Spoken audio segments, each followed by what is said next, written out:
Hey, everybody. Oh, hello. Hey. The jump start. Yeah, Oz, you're back I am back. for the finals. I'm here. Welcome. It's exciting. Welcome. You've had a crazy weekend. I've been monpocking of not live non-stop. Yes. Non-stop monpoc. Absolutely fantastic. Thank you all so much for joining us. I'm Will. He's Will. We're both Will. Yep. Oh, and you are America's sweetheart, and I am an inspiration. Oh. Tony giving us some Fantastic. some great, Look into great these eyes. titles. Yeah. These are inspirational. No, these are America's sweetheart eyes. You're the inspiration. Yeah, Anyways, I'm moving into the game here, we have the finals of the WARMACHINE Weekend Invitational coming up for all of you to view here. We have Brett Fogel, who will be going first, against Corey Doyle. America versus Canada, a North America finals. Cheers. More importantly, Corey's playing Ostrom. And that's your boy. And that's I play like Rulik Mercs only, but I'm sure he's playing some mixed stuff against Iona from Brett. Yep. So brand new model against a fairly So we had lists well-known a moment model. ago. If here we go. They're coming down the Lists. line. Coming down the line. Great. so Thank bright, you. so yellow. So let's go over Brett's first because I picked it up. He is playing Iona, who just released at this show.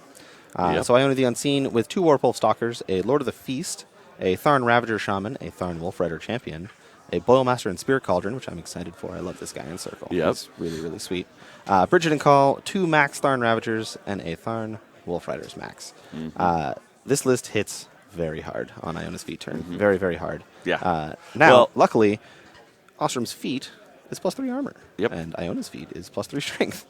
So they just kind of cancel each other out, which is pretty good. So Corey's got Ostrom, 3 Gortzen Bashers, 2 Drillers, 2 Blasters, Alton Ashley, Anastasia Debray, Eris, Mage Hunter Vios, Gorman Wolf, Kel Balak, and a Horgenhold Artillery Corps, a Forge Guard, 3 Forge Guard minimums, and Kayazi Eliminators. So he's got a smattering of mercenaries in this army. But he's got a like what I want to see, a core solid Rulik force. Absolutely. Right in the Absolutely. middle. And I really like Corey's Ostrom list because it's pretty abnormal. A lot of the Ostrom lists I see have a lot of blasters, have a lot of gunners in it. Yep. And they really use that to Yep. sort of win the attrition fight and stuff. So this is sort of the Driller variant and the Basher variant. Really the Basher variant, I guess, because you see like 4 or 5 Drillers sometimes. But I really like that that the Bashers are, I don't know, I think they're really cool. They can do a whole lot of stuff, right? Like they can slam, they can follow up. Yeah, They and can you do don't really you don't see Bashers a lot because they're a little limited in what they can do, but what they do really, really well. Correct, yes. So I believe they have flak field, right? Like I'm not They have super flak familiar field, with them. and they have a suite of ramming abilities. We could pull them up in one and talk about them very specifically. We could. Yeah. But We'll do that later. While I'm doing that, why don't you talk about this lovely scenario? This is Invasion. So it has 2 circular zones and a rectangle zone in the middle. And those are objectives, so it has no flags. And I always forget. Circular zones are for troops, Correct. and square zones are for warjacks. Warjacks and battle engines. Battle yes. engines. And then, of course, casters can And control casters do whatever they want. everything. Yes. I always think I'm going to get it backwards. I usually don't, but I'm always worried about that. I like to remember it because units, they put their little unit leader in the middle and they spread out in a circle around Yeah. them. Yeah. And then warjacks just kind of run at things. So that's why they're a rectangle. Oh. I thought you were going to say all warjacks are square. I mean, their grids are squares. Yeah. So that's kind of how I remember it here. But yeah, so the Basher does have flak field, and it's got follow-up and Grand Slam. So it Yeah, gets, that's what I was talking about, those ramming abilities. yeah. So that 2 extra inches on a slam can be really, really powerful, of course. Yeah. I've seen Corey playing this list at many different shows, and he loves to like slam something over the opposing caster Yep. with a Basher, then follow up and punch the caster to death. And I think that is something that could be very effective against Iona here. Now, there is a Tharn Shaman hanging out back there, which can use, I believe it's called Hunter's Grace, is the name of it, that stops Tharn from being knocked down. Iona is a Tharn. Yep. So we'll have to deal with that first before Yep. we can get any type of assassination plan in like that. But there are some blasters running around. There's a pretty good amount of shooting coming out of court. I want to see what he does, what Brett does with corpses. He has that cauldron, and he has Bridget and Call, and he has other Tharn. They're not going to all get corpses. Yep. So he's going to have a lot of the ability to kind of put corpses where he needs them and do interesting things by powering up those Tharn to hit harder. Yes. or So- hit more often, or whatever. Yeah. So we also changed the theme force benefit to no longer be you get a certain number of corpses. It's just now everybody starts with one corpse. So Brett's using that with the 2 units of Ravagers, really opened it up there.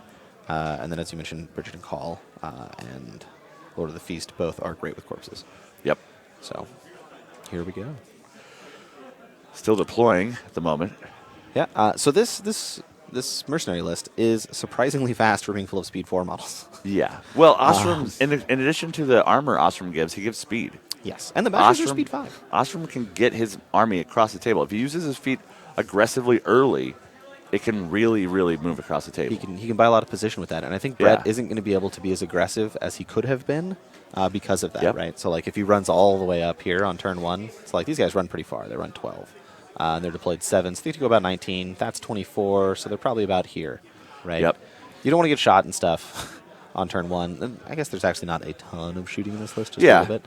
But still, you don't want to lose 2 or 3 Tharn on turn 1 and then really not, like, get anything out of it. Yeah. So I don't think Brett's quite going to run that far. I'm going to bet we end up somewhere looking like that. We can get a little more aggressive on this side, though I guess the blasters are there. So maybe we get a little less aggressive on this side, a little more aggressive down here. Kind of playing through that. This forest, I think, is going to be a really big part for Brett. A lot of these models, the Tharn, mostly the male Tharn, have tree walkers, so they can see through this forest. Yep. So, like, running this Ravager unit up behind this, and then you can charge through it is super duper good. Yeah, Hungerford and I saw that the other day when we were watching Jake and Thomas play. Mm-hmm. Thomas had Tree Walker on the Blood Pack, so they could fire their bows straight through those trees. And that was good because it was his only chance because of the cloud wall everywhere else. Yes. Yeah. So we got Bridget and Call down there at the bottom. This is a new unit that just came out. It is pre-released at the show. Brett has it painted already. Very impressive. This is a fully painted event. So very well done. Very, very well done. They're a set of Tharn twins. They're a character unit. Twins. Bridget has a bow, and Call is a axe murderer. Yes, that is absolutely true.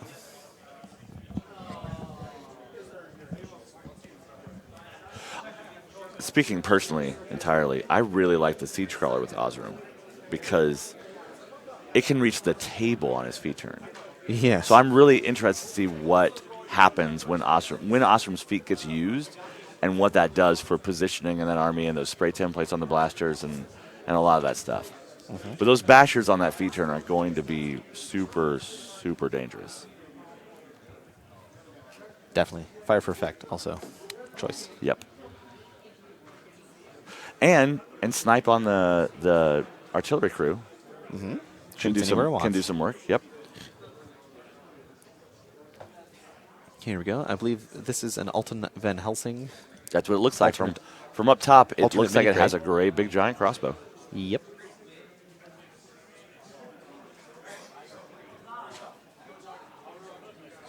Corey likes to have a talk with his opponent before every game. They talk a lot about terrain and stuff. They talk about rerolls and everything like that. And I think this is a really great habit to be in. And the reason I like this habit, right, is it just takes all the questions out of the game. You no longer have a question. It takes all the questions out, so you don't really have any disagreements. Well, it's also really nice to establish with your opponent that you're going to be open and honest about what you're doing. Yes. And you're still going to try to beat them, try to do things they're not expecting, but you're not going to be like, I'm gonna sneak this thing that you don't know that I know in the middle of the game. Definitely. And we got a handshake. There's our handshake. And here we go.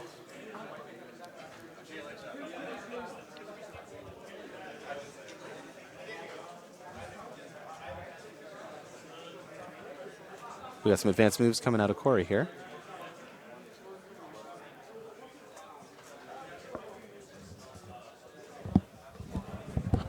So we have Prey from Bridget and Call is on the driller closest to Ostrom, which I'm not sure which one. I might be that one there.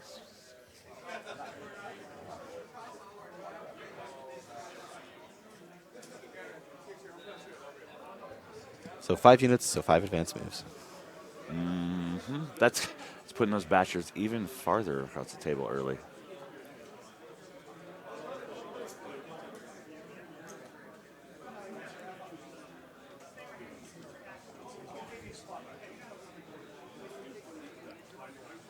And Brett's going to start off the game with our first turn here. The other game that I commentated with Hungford the other day was also a Tharn game, but it was in the LCQ. A significantly different army, too. For which player here? So the Tharn army the other day had Yes. a blood pack, and it had one unit of Ravagers that was being run by Morvana, so there was quite a few differences, but still the same theme force, Sure. a lot of the same stuff. So one of the things that I always try and look for when we are performing a CID cycle is to make a bunch of different viable options inside of theme forces. Well, we talked about that a lot during that CID of we reevaluated what the role of models were, and we didn't want models that had this exact same role. So the blood pack went to artillery support almost to a certain extent, so that they weren't just another melee unit that just kind of did melee different. Yeah, and that was certainly one of the complications here.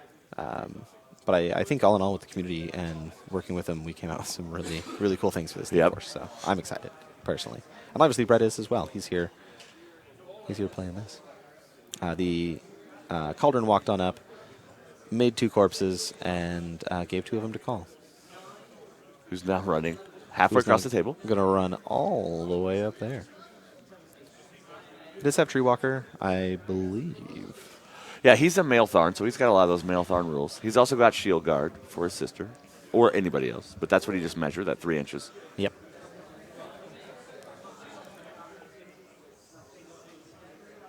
Explaining to his opponent in a friendly way that he did not bother to mark that everyone has a corpse token. So guys that have 0 corpse tokens count as having 1 right now because there's a ton of corpse tokens out there. He didn't want to cram the board with corpse tokens.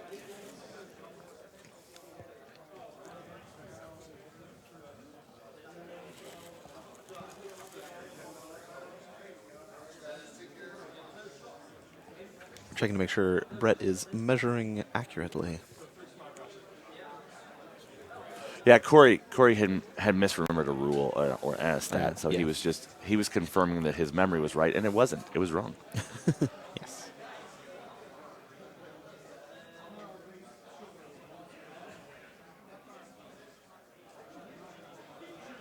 Yeah, that's his command attachment back there. Keeping them all in command, but staying as safe as possible. This next unit has Surefoot. Yeah. So they're going to run it on up there. They're going at a little bit of angle, so he's making sure they're staying a little farther back. I believe these are the old metal Tharn, because Brett has been playing Circle for a very long time. Looks like he's marked his units with base colors. Yes, so keep track of them easily. Their little skirts are different colors, as well as the front arcs on the bases are different colors. It's always a nice courtesy to your opponent, too, to easily distinguish your different units when you use the same paint schemes and whatnot.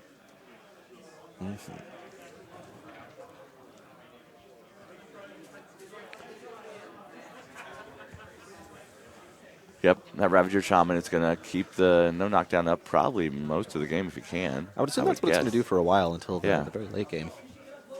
So let's talk a little bit about this matchup. Corey has 5 heavies in his list? No. Well, so 3 bashers, 2 drillers. Yeah. So like bashers are kind of like half heavies.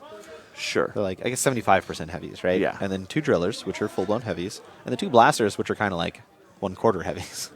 They can get a lot of work done, too. Yeah. Yes. So Brett, I think, has like a big push on his feet turn. Yep. Where he gets +3 strength, and if he doesn't do well on that feet turn, it could go really poorly for him. But if Corey guesses the feet turn right, he gets +3 armor. And the +3 strength doesn't help. It's kind of canceled. Yes. So I'm interested to see if Iona's feet push is going to be enough to really push through all this beef in Corey's army. And then even if it is, right, like Corey's army hits very hard back as well, right? Like the dwarves are Mat 7, POW 11 Weapon Master. Like that's great. Yep. That's very, very solid stats. The Warjacks, of course, are hitting plenty hard, right? Like the Drillers are POW 18. That's not a big deal for killing Tharn, even on Iona's feet turn, which is +3 armor. So I'm just interested to see how, how much can Brett get done on his feet turn, which is probably quite a bit. And then is it enough? and then can Corey retaliate enough, essentially? Because I don't think Corey can really play the threat range game here. I mean, he can, right? But I think Brett kind of has to give it to him. So he's going to move up this turn, and then Brett can either move back and not feat, and then try and make Corey feat and run into him, or he can just go for it, I guess. So I think this is going to be a really interesting positioning game of two strong melee forces running at each other. And then in terms of shooting, Corey definitely has the advantage in that department, right? Like he's got that mortar. He's got a couple blasters. He's got he's got Kale and Alton. He's got Iris. He's Kel got and Alton. Like they can hopefully, for Corey's side, pick out some of those support solos and important models and get them off the table, and that's going to weaken that entire Tharn force. Especially if it's something like the Cauldron. It looks like he's going to be relying on that Spirit Cauldron quite a bit to be pumping out corpses, especially before they engage, trying to fill up models. Yes, I think he's really working for Call, and I think he's really working for Lord of the Feast to be full before the fun begins. Lurch UK asks or says, just logged in. Can someone update me on the Ostrom list? Absolutely, Lurch. Our Ostrom list is Ostrom: 3 Gortson Bashers, 2 Gortson Drillers, 2 gun back blasters. Whew. Dyslexia is kicking in today. We haven't slept a lot this weekend. That is true. Alton Ashley for free, Anastasia, Iris for free, Gorman for free, Kel Balok for free, a Horgenhold Artillery Corps, 3 minimum units of Horgenhold Forge Guard, and Kazi Eliminators. Mm-hmm.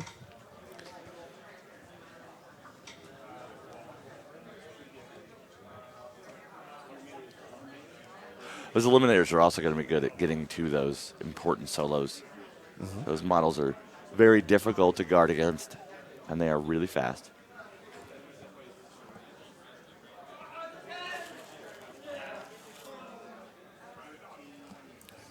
Confirming stats right now.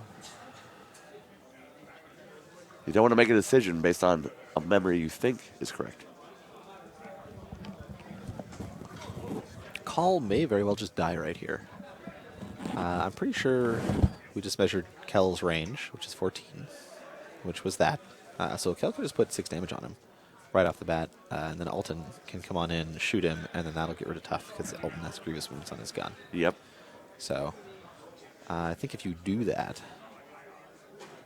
it's pretty fantastic. Corey's talking about feeding this turn. I guess one of these was out. I'm not sure exactly. But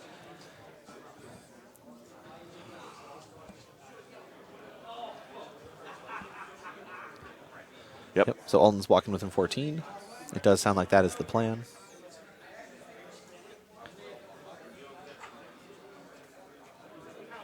So only 4 damage, so doesn't kill him. Yep. And he does not rapid healing because he's got Grievous Wounds. Yes. Second deadly shot misses. Oh, that's so sad. He needed a 4. He only needed a 4? Yeah. Ooh. We were checking dodge. We were not in range. Yep. So now Corey is sacrificing his Eris, it sounds like, to finish this move off that barely didn't work.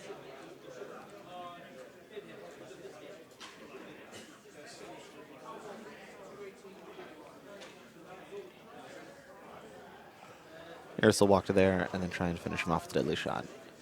I believe. Yep. She'll get it. Deadly shot. Kills Call. Yep.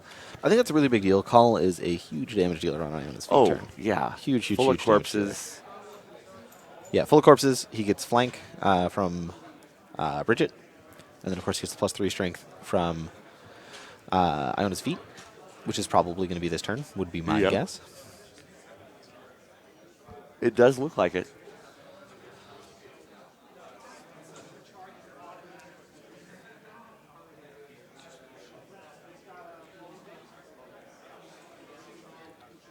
And Cole jumped in the Spirit Cauldron. Very acrobatic. Did you do a swan dive into it?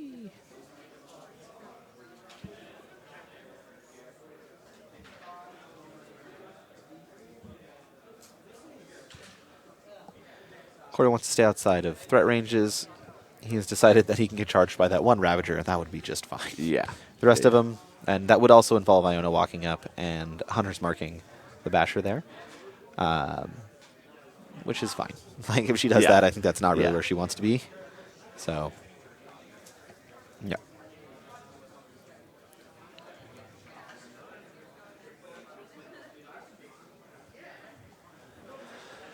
Yeah, that was just checking prey. He's got prey on one of the drillers.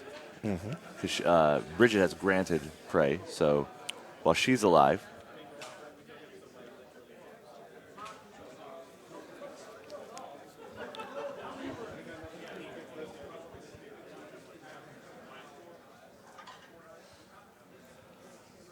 Corey's being really careful here.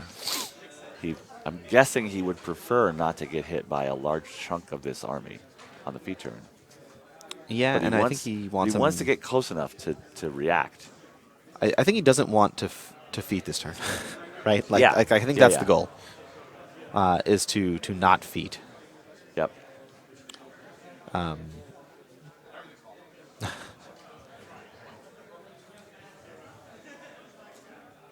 So because one of the saddest things as an Osram player is to have to use your feet purely defensively, because you get that so much speed on that feet turn. But if you're just in a situation where you're afraid of getting that alpha strike, and you're like, I need my feet for the armor, but I don't want to get farther up the field with it, then you're kind of throwing half your feet away. But if it keeps you in the game and lets you win eventually, sure, it's totally worth it. But I don't think we have to commit this turn. There's no scenario pressure. Yeah. Bottom of turn 1. I think we're fine, basically, right? Like, we don't need to do anything right now. Yeah. So, yep. Carrieth in chat asks, what is Brett Fogel's list? Well, let's run down that one right quick. Yep. It is Iona 1, or Iona the Unseen, 2 Warpole Stalkers, Lord of the Feast, a Tharn Ravager Shaman, a Tharn Wolf Rider Champion, a Boilmaster and Spirit Cauldron, Bridget and Call, and then 3 units of Tharn Ravagers Max with UAs. Except -1 call. Well, correct. Yeah. It is currently -1 call. Yeah. It is just a Bridget. And it is a Devourer's Host. For anybody out there that's unfamiliar with Tharn, that is their theme for time. Correct, yes.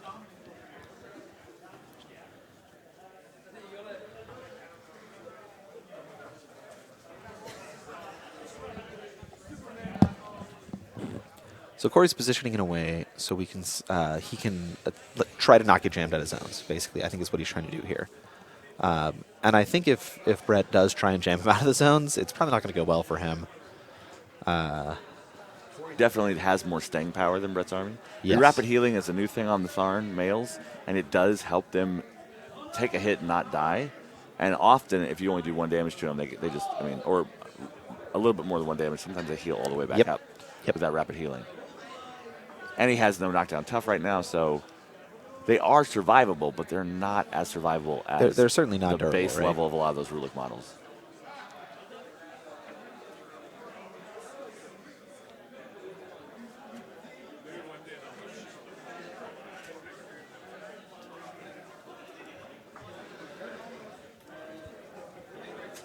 Yeah, Corey's checking threat ranges and stuff, and making sure that where he puts Osram is. Let's make sure he doesn't get Lord of the Feasted. Yeah, the safest place possible. Yes. He wanted to make sure that if the Lord of the Feast used his bird to get to that Basher, he could not reach Osram in his current position.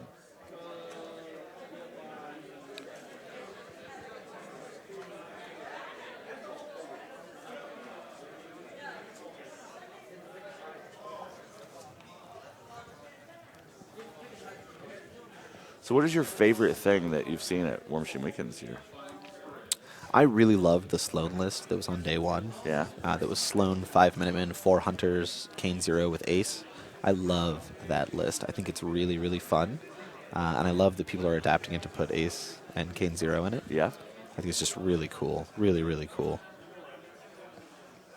My favorite thing was last night's Extreme Colossal Wrestling Tournament. Those guys got very rowdy. 14 rowdy players, some of which came in with intro music and cut promos as if they were real wrestlers. Absolutely amazing. And then lots of stuff. They were having a lot of fun last night, making a lot of noise. And I, unfortunately, did not know they were going to do that event. So I didn't bring Big Bag Laser Daddy, my glitter apocalypse Oh, you should wrestler. next time.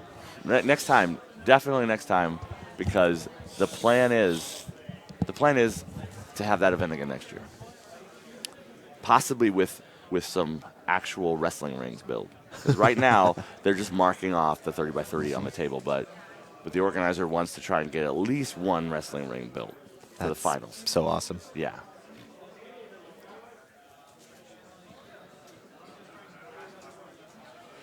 The artillery core tried to fire all the way across the table, like it does. It's only Rat 5, Yeah. but it is fire for effective, I believe.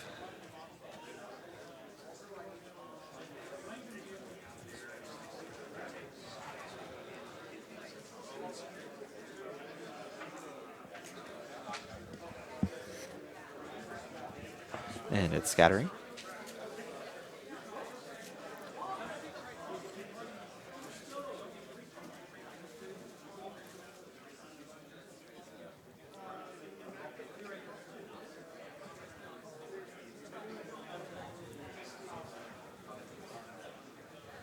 So we got Lord of the Feast is taking a POW 7 from the blast damage. And we'll probably get, I guess that's the Wolf Rider champion? Yeah, Corey has to roll all 6s on those 3 dice to. Looks like he did 4 or Take 5 him out. damage to Lord of the Yeah. Feast there.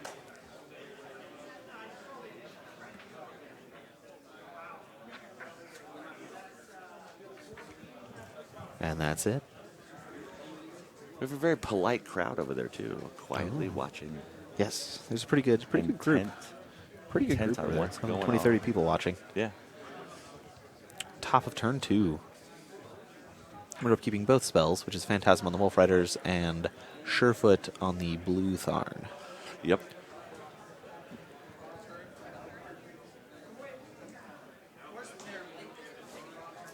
So maybe I'm crazy here, Oz. Oh, hold on. This is only 2 units of Tharn Riders, right? Okay, yeah, I said 3 when I was reading off that list. I'm sorry, guys. It's actually 2. I was like, where's the third list? The third unit. So it says Tharn Ravager Chieftain, Tharn Ravager Chieftain. So there's Tharn 4 Wolf Rider. lines of Tharn Ravagers here, so your Yes. brain was just like Yep. jumbled. As we said, sleep. Yeah. I got more sleep last night, but I missed my bonus hour when the time changed. Because you stayed up past that? Yeah. It's terrible. I got to the room, I looked at my phone, it said 3:30. I was like, and then I looked at the clock and it said 4:30, and then I said, I don't know how you do it. Missed that bonus hour. Sauron's left eyebrow Ooh. says, so light artillery can fire the same turn that it moves. Is that a change? I've been away from the game for a while. Yes, that was a change that happened in the new edition. Yeah. They're just really slow now. Yeah, their They're base like speed 2. Their base speed is 2, and they get +1 inch for the crew members. Yep. So they can move and fire, but they're super slow. Yes. Which also means they can aim now and stuff like that. Other rules from different editions have been removed or tweaked slightly.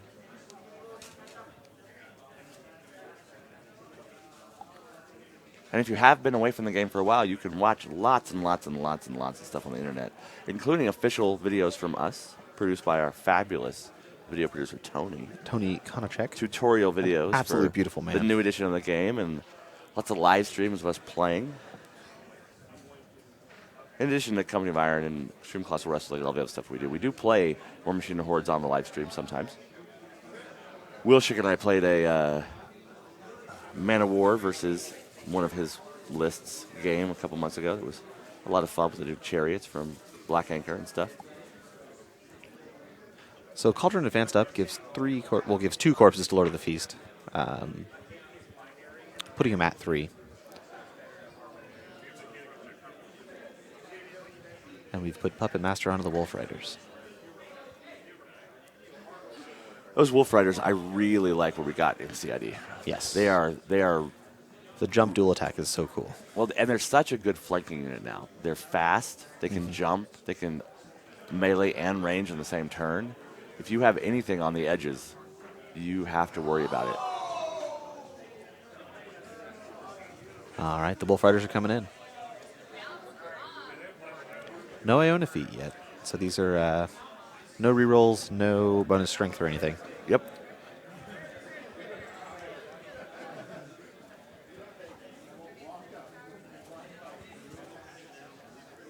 Oh, I got to read this comment from chat out loud for Tony Ooh. here. Tony looks like an Abercrombie model that aged gracefully. Beautiful. Beautiful. He's getting a good laugh over there out of that.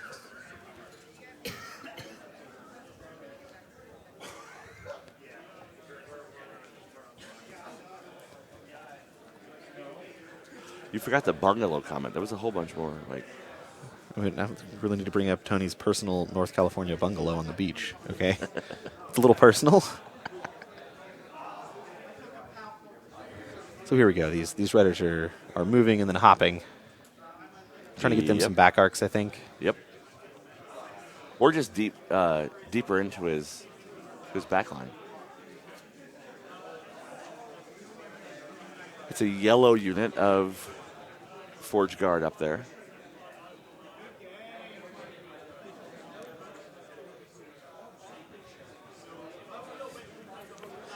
So she is engaged by the Horgenhold Forge Guard and has the back arc on the Eliminator.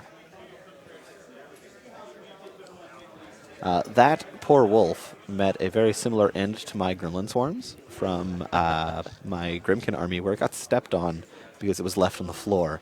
That is why that Oh. wolf is less than together at the moment. I hadn't noticed yet, but now I see that. Yeah, that does not look like a normal Wolf Rider.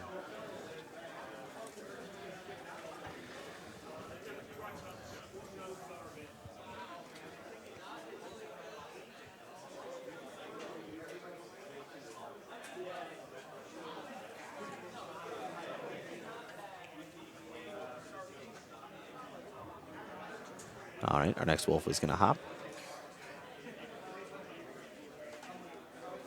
So unlike the Scorn Cab, they don't have the pounce rule. They don't get a bonus when they hop, but they Correct, did get yes. jump in the CID to make them even more mobile and dangerous to your backfield.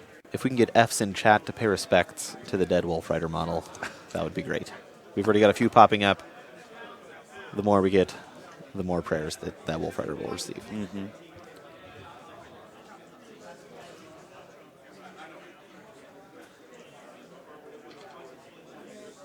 The Eliminator is missed. Yeah, this Eliminator's defense is real high. Thank you, chat, for all the Fs. Many respects have been paid. Does the F stand for foot? I don't know. You just pay F for respects, Oz. Looks like that poor Wolf Rider is going to miss everything. Wow. Oh, the puppet strings finally does connect. We'll kill the Eliminator. I think Corey's pretty okay with that. Trading Yeah. one of the Eliminators for that Wolf Rider, I think, is totally fine. Yeah. That Wolf Rider's more than likely not going to survive this Forge Guard. So there's Alton down. That's more dangerous to him because without Alton, he's going to have less of a chance to take out those support solos. Blaster gets hit by a javelin but takes no damage. Yeah. Those guys are some of the sturdiest light warjacks in the game. Wolf Rider got him. And we're trying to throw a javelin here at Eris.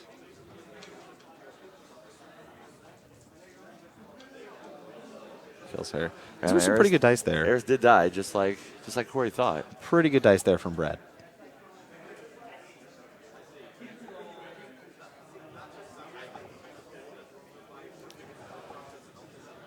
Yep. They're talking about free strikes right now. Yep. Because the Wolf Riders have reposition, Yep. like Cav do.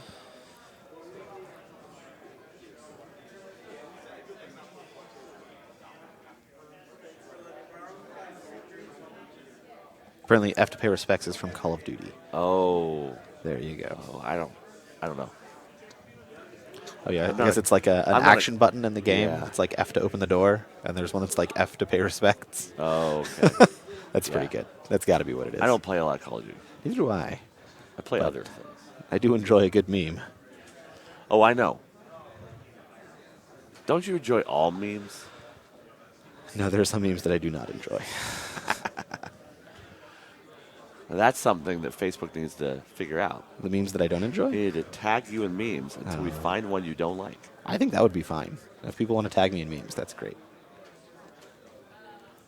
All right.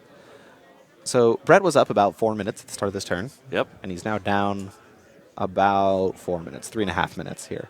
So a lot of the times when I'm commenting on games, I like to talk about the clock and how this is going. Yeah. Brett's going real slow right now. Yep. Real slow. Well, We've done really like one unit activation, right? Like, I mean, the cauldron activated, but Yeah. one meaningful activation so far. And it's taken him, I don't know, 7 minutes, 6 minutes. Well, I do think, though, that the planning of the Wolf Rider turn is complicated. They're fast. They have 2 attacks. They can jump. They can reposition. So you need to know exactly what you want to do with them. Yes. And with having such a newly released rules, right? Like, Yeah. I know Brett played a lot in the CID. Yeah. But it is a complicated unit, and he has some reps in with it, but he may need some more. Well, that dynamic update has only been live for a short time. Yeah, like a week and a Yeah, half. about a week.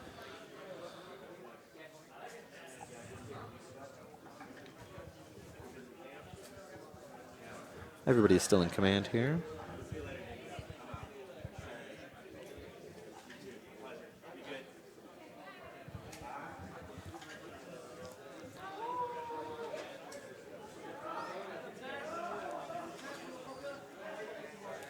We got some a chat comment from Gone Link Dead saying playing CID is cheating. No, it's not, because half the time models rules change slightly, and that's just putting more things in your head you have to remember. So if you ever hear us talk about playing games, we playtest all the time. Rules constantly change. So I never know yeah. the real rules of a model, hardly ever. I have to use War Room. Like what actually makes it out. Or I'll be like, yeah, this model has this rule. No. No. That was never even a public version of that model's rule. So playing in CID will prepare you, but sometimes models change drastically 1 or 2 times in CID, and that can add extra signal to noise ratio in your brain for trying to remember exactly what happens.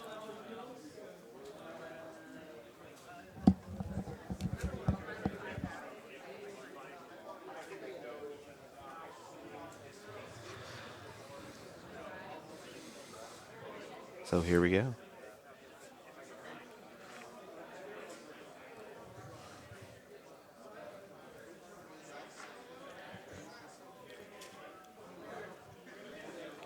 I'm a little surprised that Corey's beard isn't visible on that other angle. Oh, God, look at it, though. It's so large and red.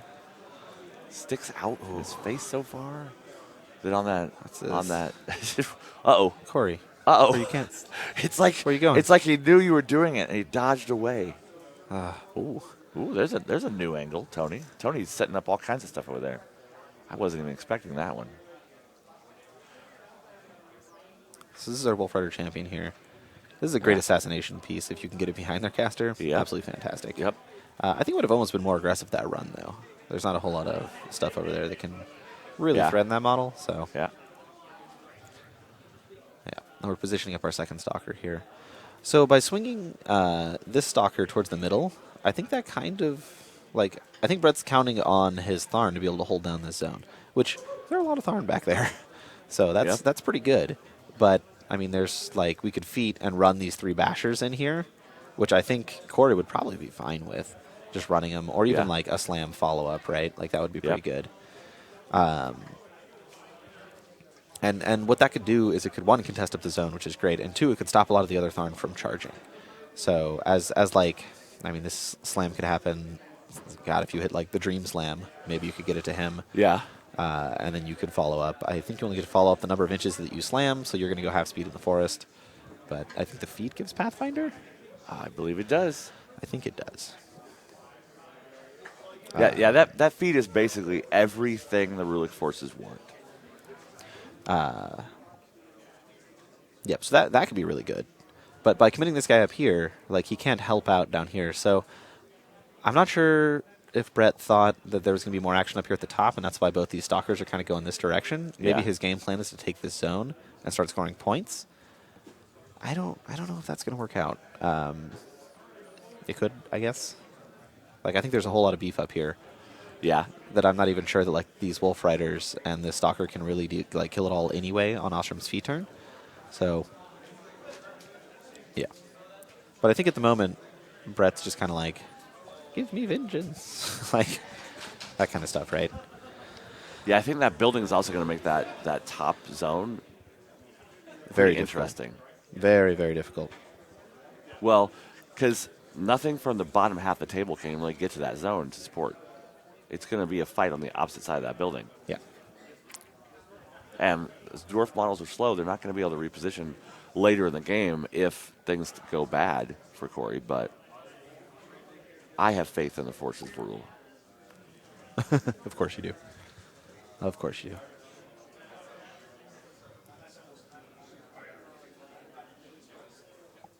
So this Eliminator is charging in there, doing a combo strike on the back arc.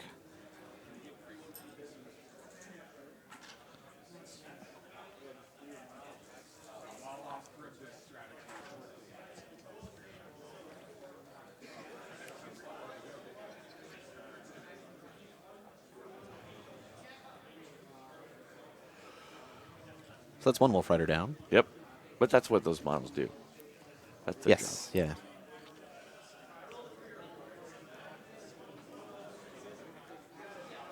Corey talking to his models and asking their opinions of the game. What do they want What to they do? what they want to do, what they don't want to do.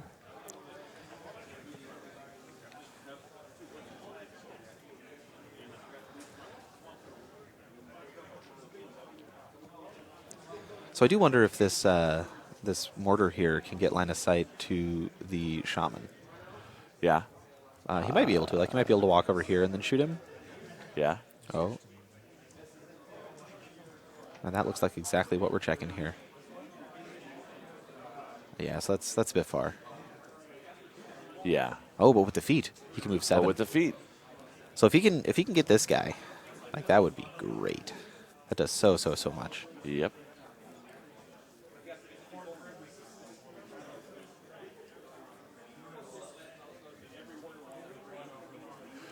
Is Corey wearing his WTC jersey for this year? Is that what that strange situation is? I don't believe it is his jersey. Oh, but sure. yes. But there's a lot of trading that goes on There there. absolutely is. Yeah. Corey is also playing the game barefoot, as he normally does. Though, thankfully, our judges did require him to wear his pants. Yeah, Which are sometimes optional for him in He was going to tournaments. remove other garments, and we requested. Unfortunately, Twitch terms of service means he has to wear pants. Yeah. I don't personally mind. But Sure. We Ostrom's like to feeding. keep the stream PG as much as possible.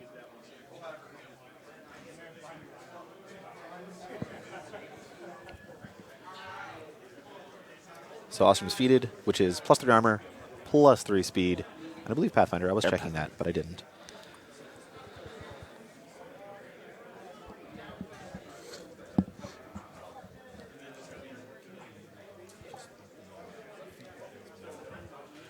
Great. So the underneath Ostrom's name there, the little feet thing has turned green. That means it is currently active. Yep. Once it is expired, it will turn black. Yeah, so blue means you still have it, and when it's gone, color-wise, you've used it.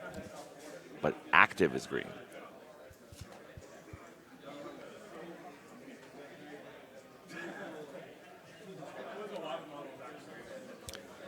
And yes, it does indeed give Pathfinder. Yep. It's going to go for a slam up here.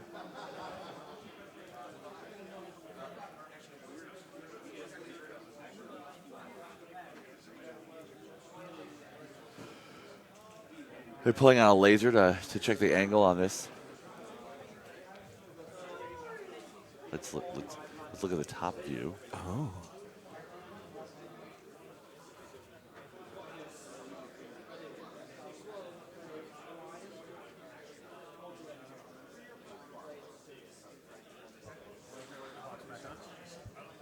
Here we go. So it looks like we're slamming this guy.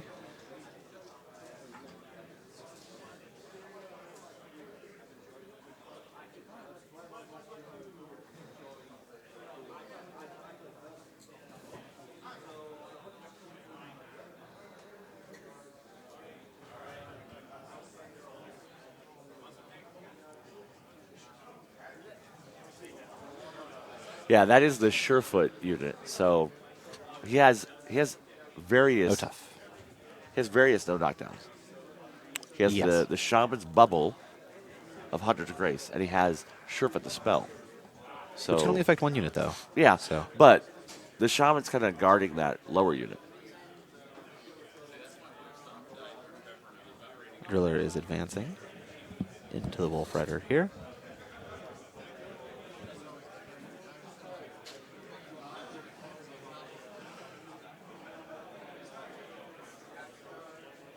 The Driller will be outside of the control area next turn. Yep. Which is very sad. You really need to boost a hit to hit these Wolf Riders. They're def 15.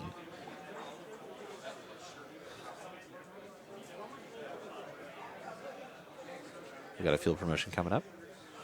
Yep. Which is definitely going to put this one outside of command, though I'm not sure that this Wolf Rider is going to last for too long.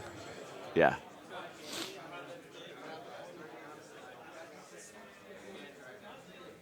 Forge guards charging up there.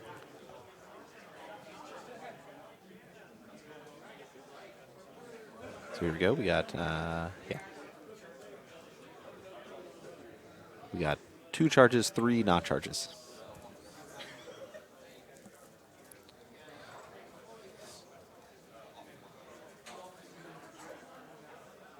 Kaboom!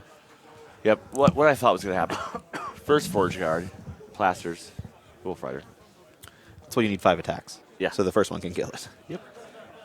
Yep. But, I mean, sometimes if you engage a unit that's slow and hits really hard and keep it a little out of the game, that's still valuable. Yeah, absolutely.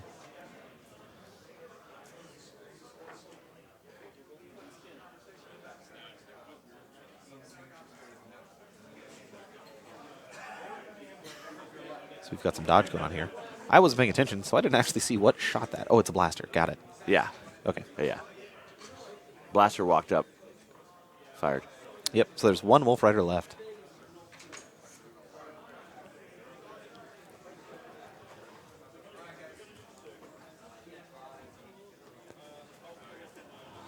All of my people are dead. Very sad.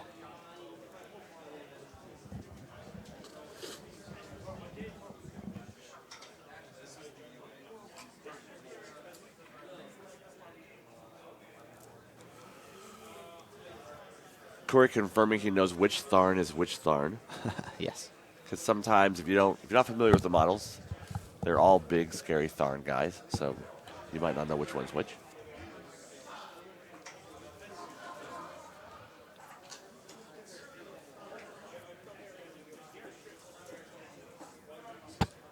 We've hit the Shaman. We've killed the Shaman. Fails the tough check. Yep. So green units good to go.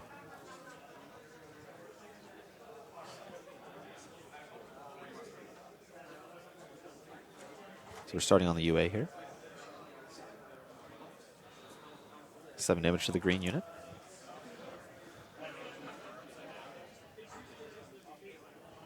So 7 damage to the Chieftain. He'll heal for 3, so he's got 4 left. Yep. And that does turn on Vengeance. So both units now have Vengeance. This is pretty scary, I think, for Corey here, and I think he needs to really make sure that he can control where these guys are going to be.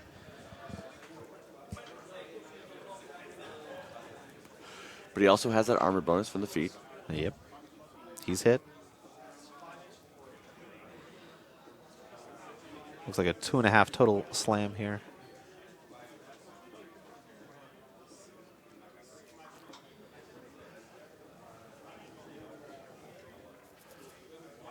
Yeah, that green unit doesn't have no knockdown anymore.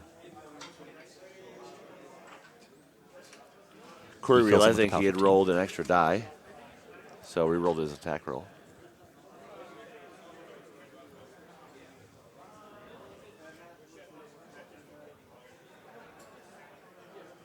And that is just a run. Yep.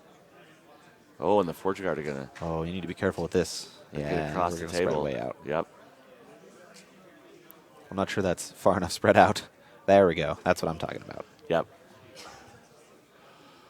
Those corpse tokens on those Tharn are dangerous.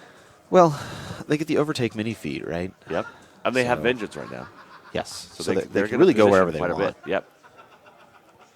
I think I would have liked this Basher to have gone a little farther forward if he could have and engaged this guy. Yeah. Just because you could go right here, still be in his melee range, and hopefully engage him with a 1-inch. So I would have liked that. It's just a slightly little better positioning that keeps these Forge Guard a lot safer. Yeah. Because at the moment, I'm pretty worried about the, like, 3-inch Vengeance, charge to here, kill that guy, overtake, kill that guy. And then, like, 3-inch Vengeance, charge to here, kill those two. 3-inch Vengeance, charge to here, kill him. And then you lose, like, 5 or 6 of these guys, no problem, to, like, 3 Tharn. Yeah. Which could be a lot harder if you just put it here. And then they all have to beat on this thing at Arm 18, which is not... sorry, Arm 21. Yeah, Arm 18 plus the feet for 3. So I think the pre-feat attacks from Vengeance are not really going to do very much there, right? Yeah. So then Iona will feat, everybody will boost their damage roll, you'll take a bunch of damage, but it won't be, like, horrible, right? Yeah. It does not look like anyone scored any points. The middle zone definitely contested up. The back zone, or the bottom zone and the top zone, both certainly contested.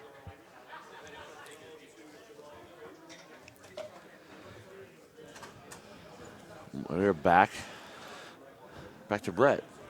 What do you think about that clock now? I think so Brett is our first player, so Brett needs to, he can go below Corey, basically. That's fine. Yeah. The problem gets when he starts going, like, way below Corey. That's not great, right? Yeah. So I think Corey's a little down on clock at the moment because it's the top of a round, right? And Brett has more time. But I don't think clock is really going to be an issue in this game. I think a lot of stuff is going to die this turn. I'm going to bet this Basher pretty much certainly dead. The Stalker will come in here and grab it. Plus, like, a Lord of the Feast can pitch in, this Wolf Rider. So, like, I think there's enough stuff to kill this Basher. I'll be impressed if both of these die. I think it's possible that this one could die or this one could die. Like, I don't think both are going to die, though. Yeah. And it will take Iona's feet to do this. Because, like, these guys can Vengeance, get within 2 inches, and then feed, and then start charging at, like, these weird little side angles to get charge bonuses. I'm not even sure if I would take the Vengeance, honestly. Like, they have brutal charge, and they won't have the feet. So, like, they're not really hitting very hard. Yeah. So you're probably not even going to get that kind of stuff. So I might even just back up with the Vengeance and then make sure we can get our charge angles in to get, like, all 4 or 5 of these guys on this guy. So... Yep. And then they start with the Corpse Token, which is usually great. They combine attack with it on the feet. That's fantastic. But this guy's arm is so high that I'm not sure that the additional attacks from the corpses are going to be super relevant. And kind of like what I was just talking about here, like maybe these 4 Tharn kill this guy. I think that's pretty aggressive, though. Yep. So I don't know. I'm going to bet at least one of these live, maybe both of them. And lets Brett's dice go pretty crazy. So...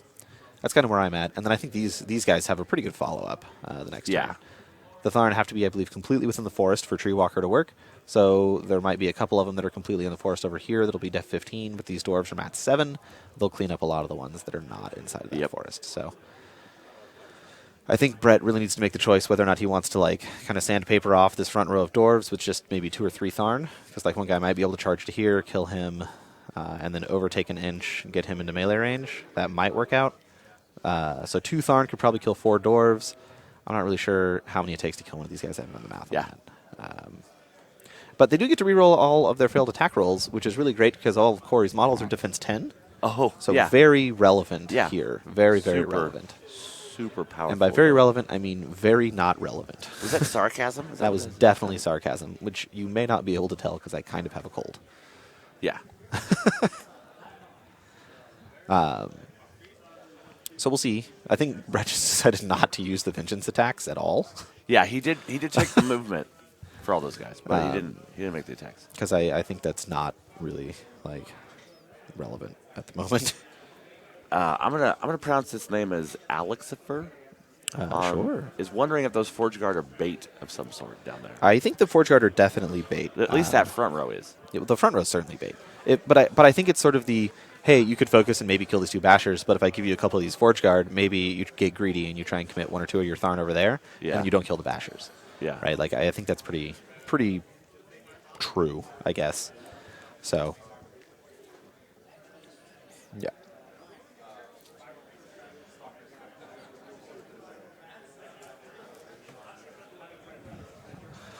So the Stalker is Warping Strength and Charging. The blonde Stalker, the one from the middle of the board. I believe that is SSJ Stalker. He's going Super Saiyan or something. I don't know. I think that's what he's modded up to be like. It's a very modified Stalker. with some crazy hair. So it is -3 on the damage, which looks like 8 damage. A solid hit. If we go into this angle, we can see the back of that stalker's A luxurious beautiful mane. mane. Claw does no damage. The sword hits. It's dice off 3. Does 5 damage to the 4. A solid roll.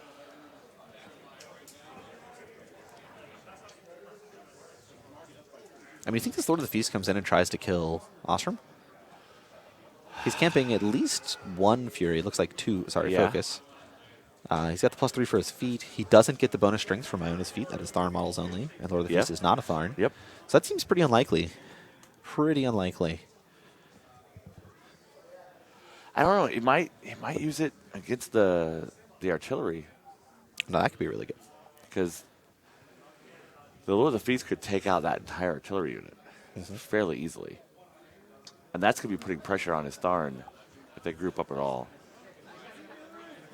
Yes. Yeah, I think taking out that artillery is important. That guy's going to start sniping out unit attachments and stuff, and that's going to Yep. remove Vengeance from the Tharn, which is not something that Brett wants. I believe the table judges told us that that Basher lived with about 7 hit points, maybe Yeah. 8. They weren't entirely certain. Yeah.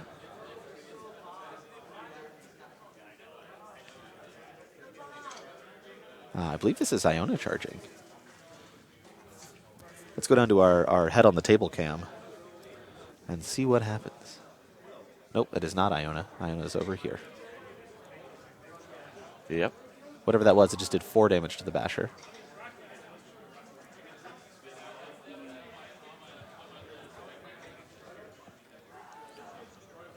It has both its head and its cortex left, so it's kind of fully functional.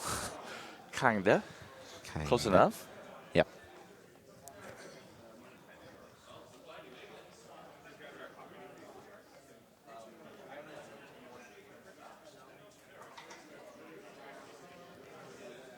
They're checking the order of resolution for Overtake and Blood Boon.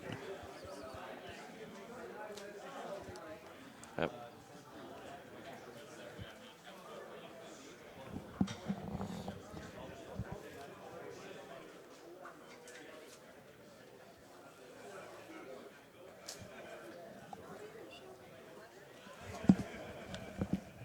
Our judge is checking on it.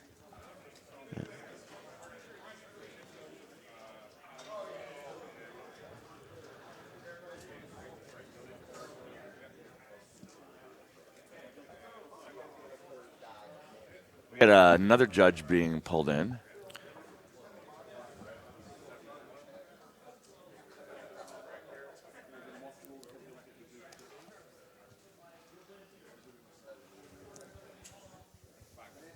Do you know the answer to this question? Are you looking? I'm looking at it right now, and Blood Boon says immediately, where Overtake does not. Yeah. And I think they both trigger at the same time, so I think Blood Boon has to go first. But the judges have called that Overtake is going first, and I am certainly not sure. And I don't have a timing chart in front of myself, so I'm not going to worry about it. And that's what the table judges are for. Yep. They are Their calls are their calls. They resolve everything with the question at the table. Iona has feeded. Yep. Going after that Basher.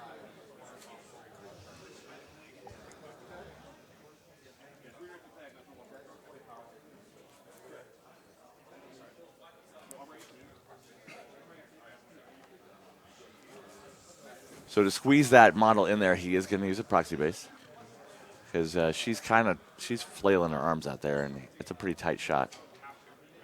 There's his feet coin to remember that feet is in play. Oh, yes.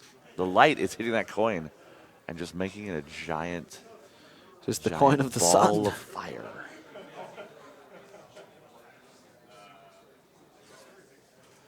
Blood Booning a pursuit onto the driller.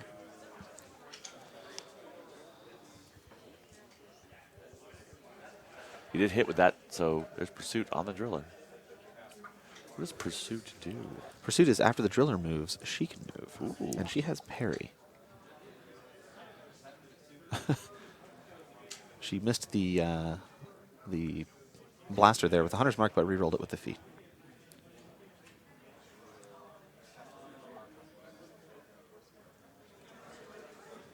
And going for a hunter's mark on the objective, which has also been hit now. And it's been 1 for lightning strike.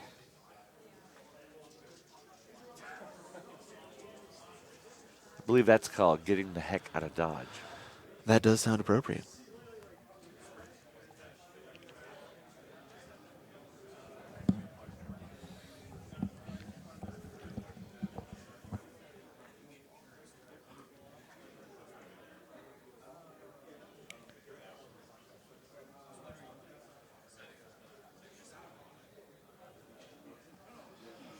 Finding a safe place for his Warlock.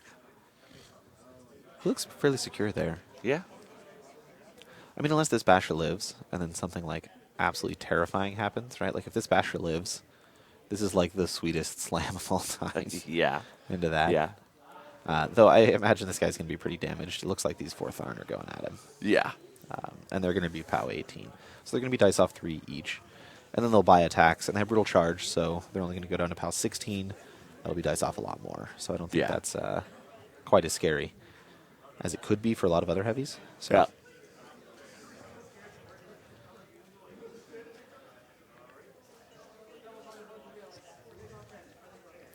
Looks like Brett decided to not go for that placement up here, which is right in the Basher danger zone. Looks like he ended up back here. Yeah. Basically back to where she started the turn. Pretty much. Looks like our Blue Tharn are charging. Let's see where they're going to charge. Oh. Checking the distance on the artillery core.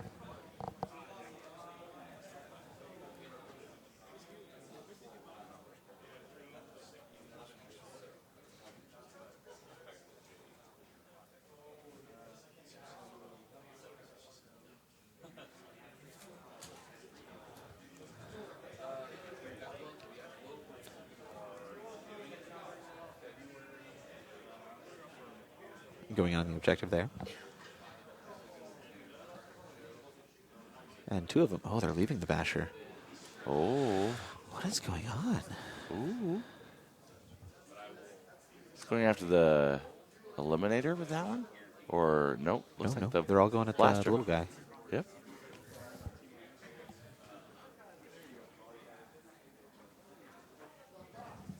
And then where's our chieftain going to go? Oh, he's stuck in the woods between the Bashers. Yep, no, we got this guy right here. This is unit commander. Oh, the Yeah. the unit commander that comes in the base set, I think, is Yeah. in the ones with the chieftain command attachment. It's back there in the back. What could happen? This guy is essentially in base to base there. This is the most strained command range I may have seen in a long time. Yep.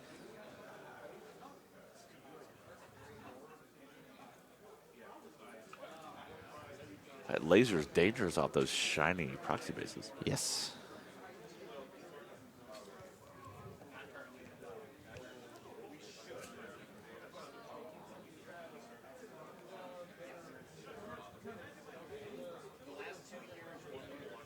He's checking his command range now. Yep.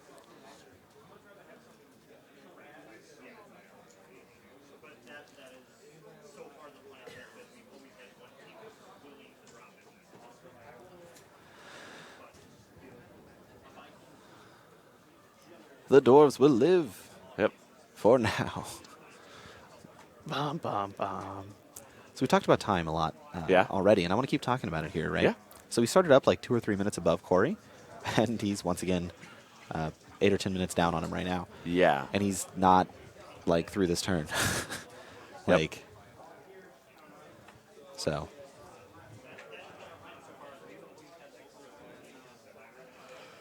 So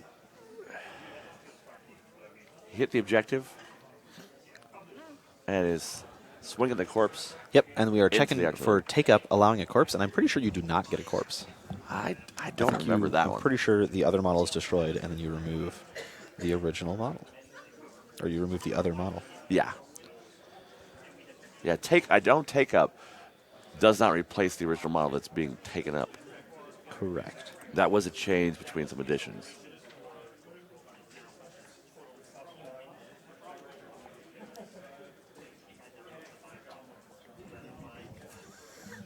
bring in another judge. Make sure. Oh, I'm here looking in the core rulebook. That's not what this is.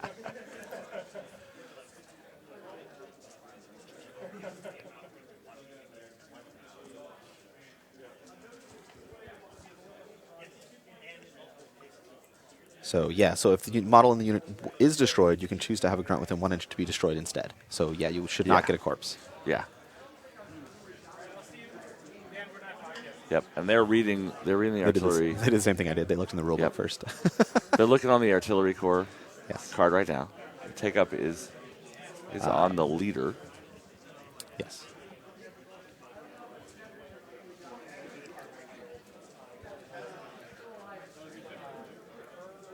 Yep. And they've said no, which is what we said. Correct. Good job, table judges.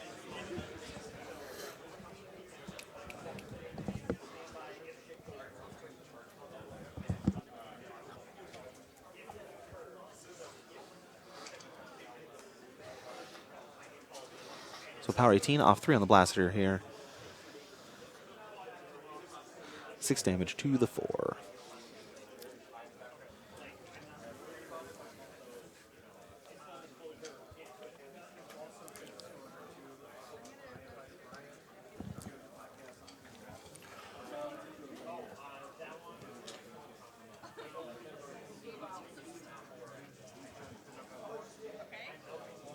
We have a charge attack that is hit here. It's POW 18, so dice off 3 because of Ostrom's feet.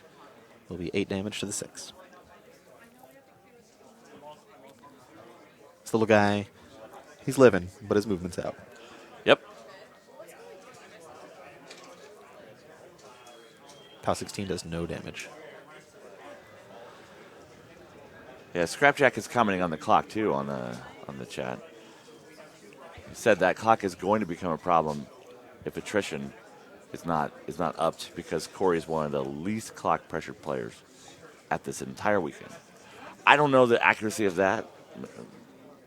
I don't know how Corey plays when it comes to clocks. He seems a pretty relaxed guy in general, but He's pretty chill, Yeah.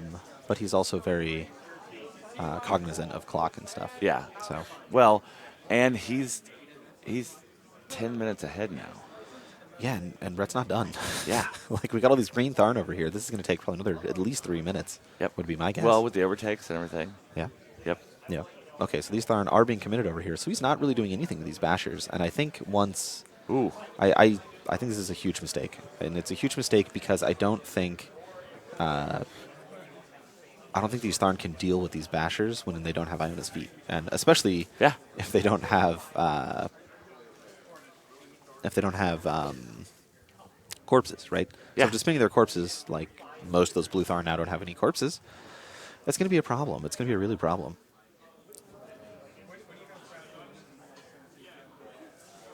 Yeah, that one mono ran to get out of the way. Yeah. So some of them are going in on the lower basher.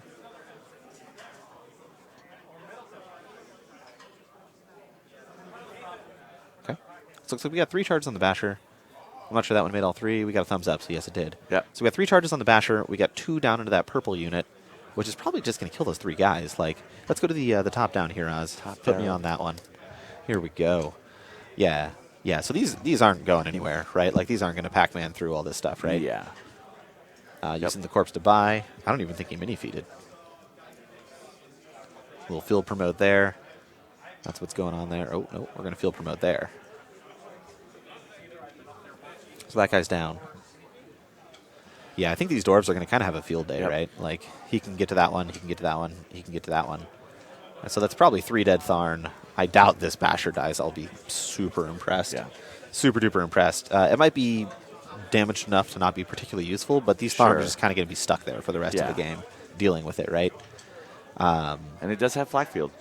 It does. And it can flak field fully effectively with 1 hit point left. Yep. So, Like, I think the Jack's interesting because it has 1 initial, but that flak field can hit a lot of models.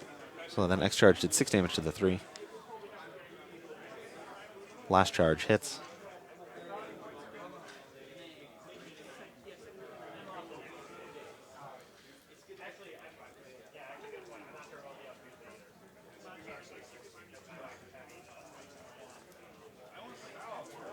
So 8 left on that Basher. And all systems are still in play. Yeah, so that doesn't seem like that's what Brad wanted there at all. No. Astroset says, just got back with my twin brother. Was streaming as I drove, and now we're both at our homes watching. Love War Machine Weekend and PP. Thank you very much. I'm glad you tuned in. It's been a lot of fun casting all these games for you guys. So. Yep. Okay, so it looks like Lord of the Feast is coming in.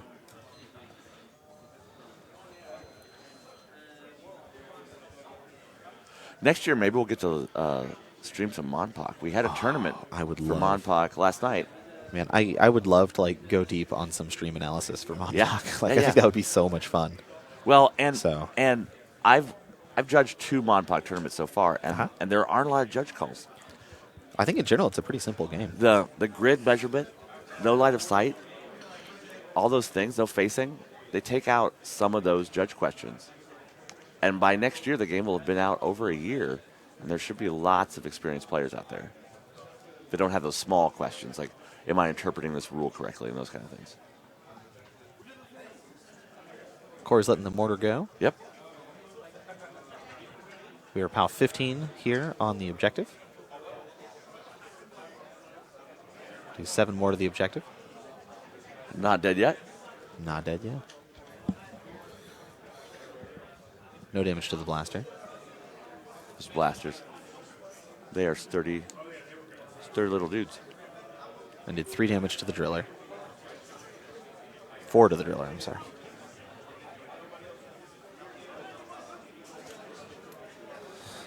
Fuzzy Wonder on the chat loves you, Pagan. Oh, thanks, Fuzzy And Wonder. all of Privateer Press, but you specifically. Thank you. He loves you too, then, because you're part of Privateer Press.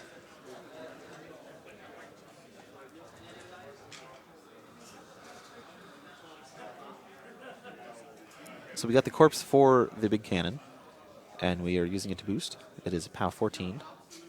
Off 7 will do no damage. Very sad. This is, I think, going about as well for Corey as it could possibly go. Yeah.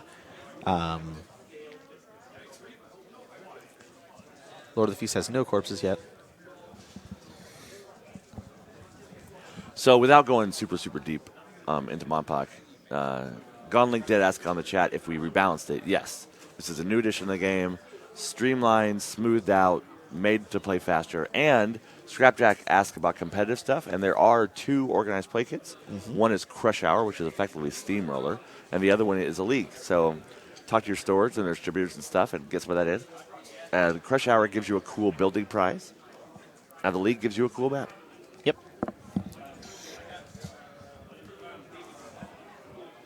Wolf Rider hops on back, gets its back arc, and kills whatever model that may have been. I think that was Anastasia. Yeah, Anastasia was around there somewhere. I couldn't track where Anastasia was, and then hops right back into this. And I'm gonna go with Vexiom. It's just saying that clock disparity. Yes. Ellipses. Like we talked about it, Brett started this turn at like 3 or 4 minutes above Corey. We're approaching a almost 20-minute turn here. Yeah. Like that is a very substantially long turn. He doesn't have enough time on his clock for another turn this long. Well, no, and I hope he wouldn't have to have one. You never know. You never know. like I hope he doesn't have to have another turn like this because his feet should be his big push. But I think this is the problem of Iona, right? And in CID we saw a lot of people commenting about it, like her incredible strength. But when you can weather that alpha strike, it's not nearly as powerful. Like her follow-up turns are way less powerful, right? Like she's missing the +3 strength, she's missing that +3 armor. So even if Corey doesn't kill a lot of stuff this turn, I think it's fine. Like I don't think it's a huge deal. And I think these bashers can just punch down 1 or 2 Tharn each, and everybody's happy about that. They can walk up, they can flak field, do some POW 12s, punch one that they damage or something. Like the Tharn are going to be arm 18, so the flak field not super effective. But you know what? Those Tharn are charging. That drakes them down to POW 13 instead of POW 15. And then most of them are out of corpses at this point, so they can't even boost damage.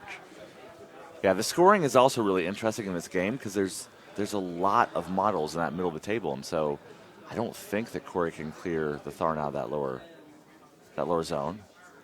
Without some really weird bulldoze shenanigans? Sure. And which I don't think are coming here. That building is keeping that stalker that's towed in the zone up the top pretty safe. Yep. Yep. And so maybe the middle zone. There's a Stalker in there, That and a seems couple pretty of unlikely. Tharn. It seems pretty unlikely to me. Sure. But I think Corey just needs to sandpaper, right? Like, kill what he can. Yeah. Don't take a lot of time Yep. thinking about it. Keep Brett on the pressure, right? Yeah. And yes, the points are definitely still 0-0. Yeah. This is the bottom of turn 3. And yeah, the circle heavies are both intact. They were in the backfield, sort of, and went in and killed some stuff, but have not been hit yet.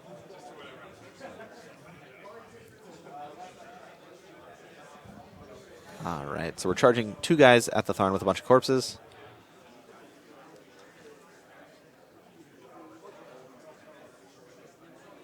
Oh no, only one guy on each.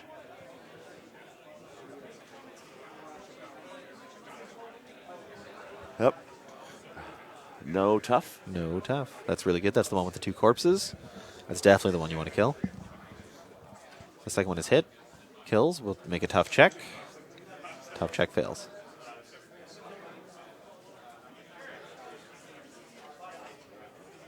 And this is kind of what I was talking about. Like, these Forge Guard hit plenty hard enough to kill these Yeah. Armor 18 Tharn. Yeah. It's just tough might keep them alive.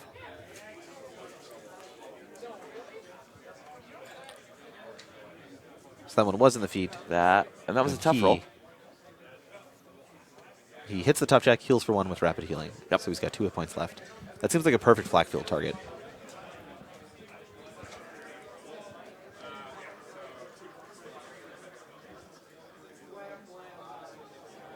Yep. Gorman has just Oh. black oiled the objective, which is going to hit both Lord of the Feast and a Tharn. Ooh. That is That's great. super bad for Lord of the Feast. Yes, I imagine Lord of the Feast is not going to be happy about that. And over to our beautiful Tony here. Corey's feat is now over, so we can go ahead and remove Yep. that little green bar.